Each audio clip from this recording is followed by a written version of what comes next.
Síndrome disejecutivo.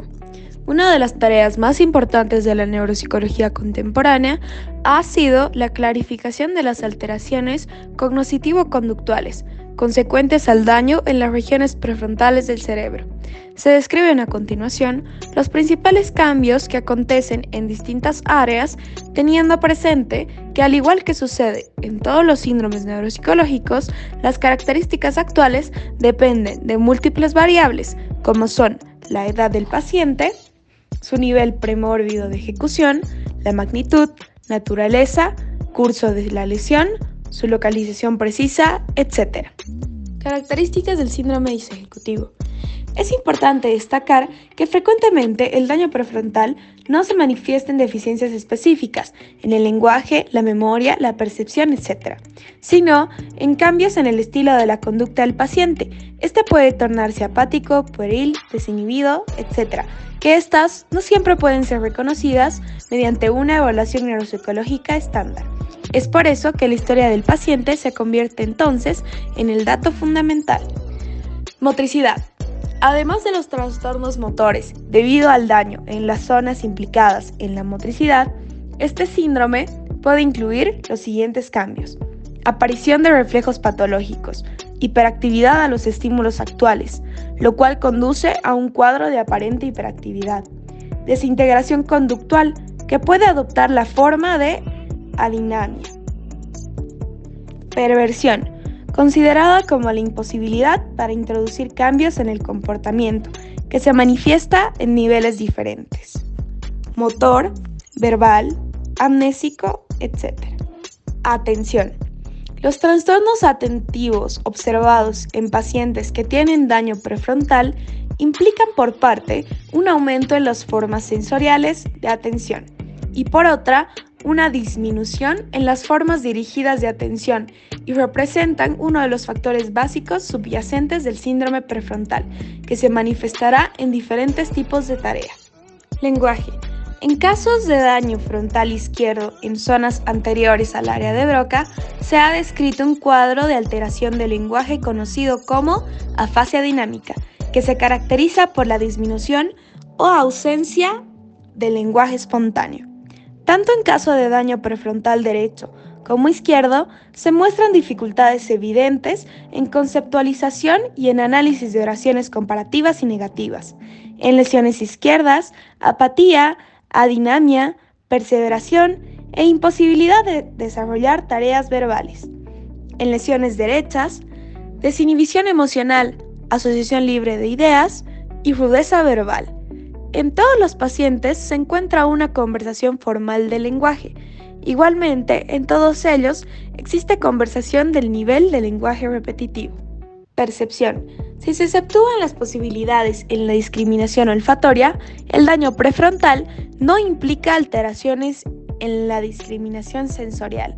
Sin embargo, en los pacientes que han sufrido este tipo de lesiones, puede observarse las siguientes anomalías: errores en el reconocimiento de personas, lugares y objetos, dificultades en la realización de movimientos oculares en el sentido contralateral al foco de la lesión y negligencia espacial, dificultades de trascendencia intermodal, interpretación perceptual incorrecta, resultante de fallas atentivas, fragmentación e inadecuada exploración visual.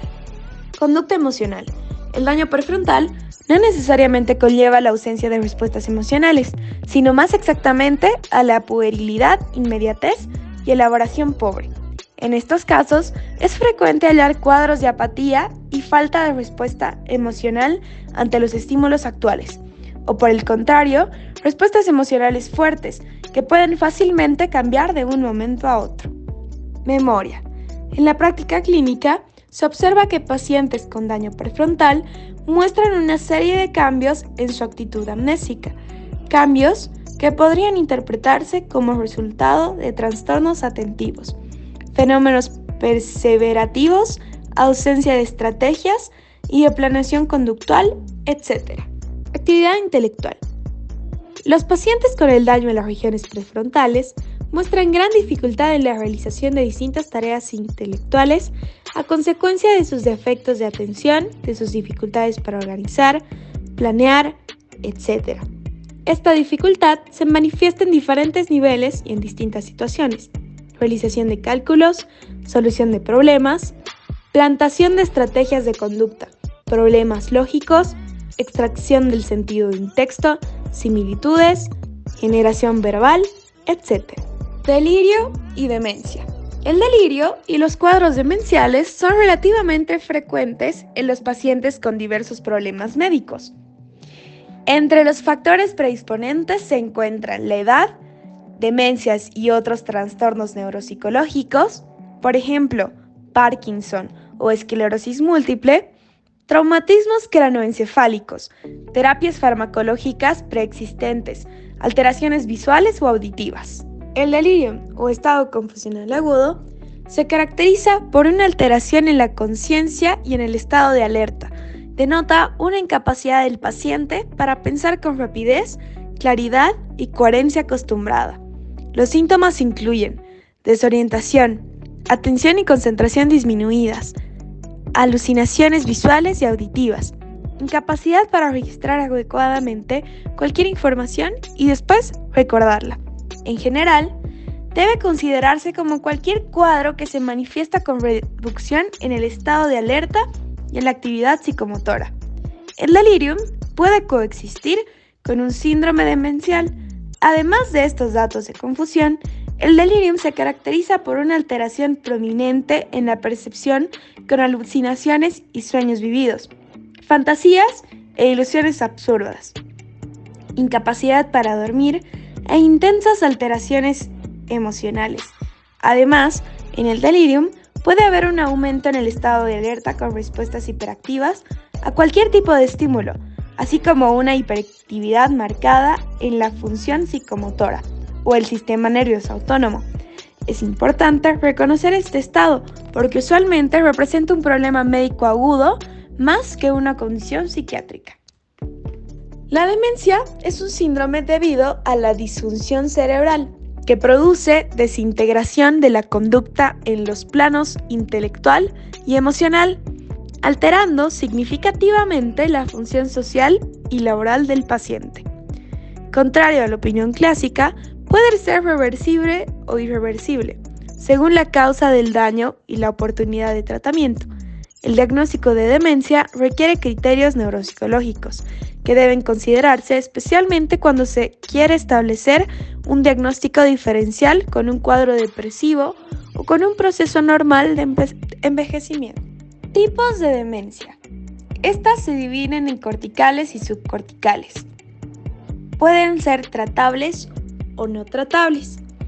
Dentro de estas se encuentran las degenerativas, que son enfermedad de Alzheimer, demencia frontotemporal, enfermedad de Parkinson, enfermedad de Huntington, parálisis supranuclear progresiva. Dentro de las vasculares tenemos demencia multiinfartos y enfermedad de Binswanger. Traumáticas, hematoma subdural crónico y pugilística. Infecciosas, neurosífilis y VIH. Obstructivas, hidrocefalia. Metabólicas, enfermedad de Wilson. Tóxicas, intoxicación por plomo. Neoplásticas, tumores frontales. Psiquiátricas, esquizofrenia. ¿Cómo se diagnostican las demencias? Es muy fácil establecer un diagnóstico de demencia cuando el paciente presenta cambios obvios en el comportamiento. El diagnóstico precoz, por el contrario, exige un estudio neurológico y neuropsicológico adecuado. La importancia de hacer un diagnóstico precoz de un cuadro demencial radica en establecer la importancia de reversión o desaceleración del deterioro, proporcionando al paciente un tratamiento oportuno. Existen una diversidad de demencias, pero la demencia tipo Alzheimer representa aproximadamente el 60% de los casos de demencia. La segunda forma más frecuente es la demencia vascular o demencia por infartos múltiples. El término trastorno cognitivo leve es un término general, frecuentemente utilizado para describir cambios menores pero evidentes en la memoria. Según esta definición, una persona con un trastorno cognitivo leve tiene problemas de memoria más importantes que los que usualmente se esperaría a su edad, pero no muestra otros signos de demencia, tales como alteraciones en las funciones ejecutivas. Por otro lado, el término pseudodemencia depresiva se utiliza para describir un síndrome que se asemeja mucho a la demencia, en lo que toca al aparente deterioro intelectual, pero se debe a un trastorno depresivo del afecto.